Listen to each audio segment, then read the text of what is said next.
here it is, guys, my Note 5 review. Let's start off the video with specs. The Note 5 has an 8-core Samsung-made Exynos 7420 processor, clocked at 2.1 GHz. It also has the Mali T760 GPU, which is powering the 2560 by 1440 display. Now this is this 64 GB model.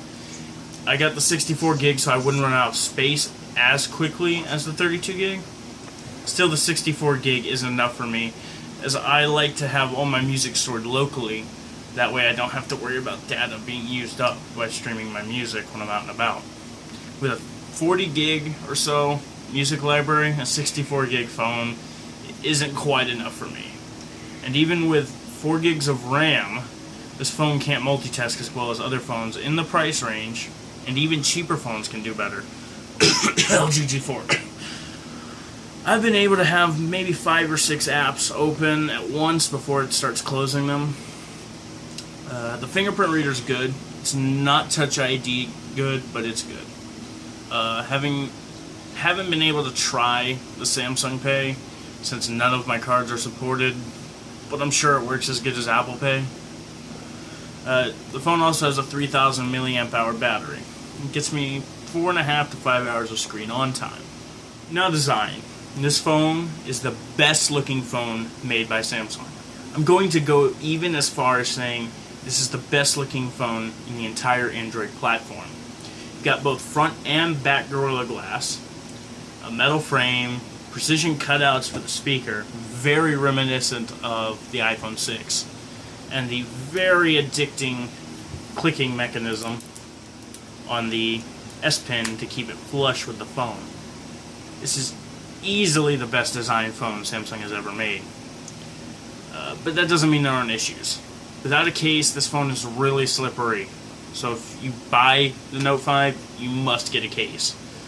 And this also may just be an issue for me, but after a phone call, the phone tends to either have hair from my head or my beard sticking in between the glass and the metal frame. So there definitely is a gap there, at least in my model. Software-wise, TouchWiz is still TouchWiz. Not great, but better than the one that I had on the Galaxy S4. That being said, lag is still present, which is crazy considering the specs on this phone. It's very annoying. I tend to rock it with a theme, more specifically the material design theme, and also rocking Nova Launcher, but still has a lot of lag in the UI, which is really disappointing. Now, you may be fine with it, but I'm used to older phones having near to no lag. The iPhone 4 and the iPhone 5 for example. So this was quite upsetting.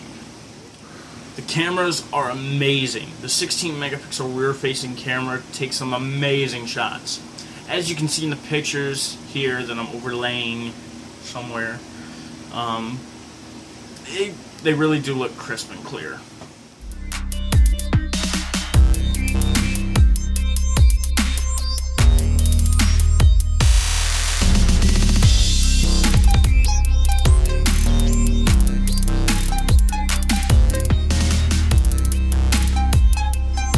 And I do love having the quick shortcut to the camera with a double click of the home button.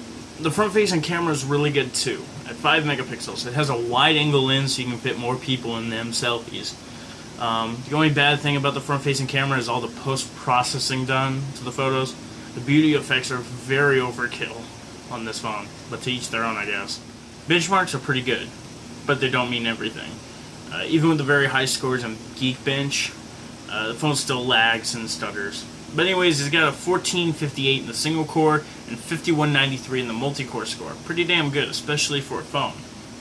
In 3D Mark, it got a 1276 in the Slingshot benchmark using ES 3.1. This was ran on screen, rendered at 1440p. It averaged about 15 frames per second. Overall, I really think the Note 5 is a step in the right direction for Samsung. Sure, we lost some of the power user features that all the Notes in the past have had, such as the removable battery and the micro SD storage.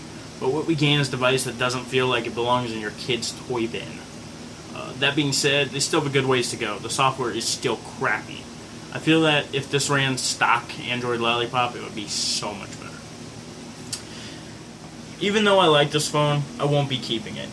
I plan on getting the iPhone 6s Plus. I find that I'm still an iPhone guy at heart, and it only took me giving up the near buttery smooth experience of my iPhone 5 for the somewhat laggy Note 5 to really realize that. So that being said, thank you guys so much for watching, and I'll see you guys in the next one.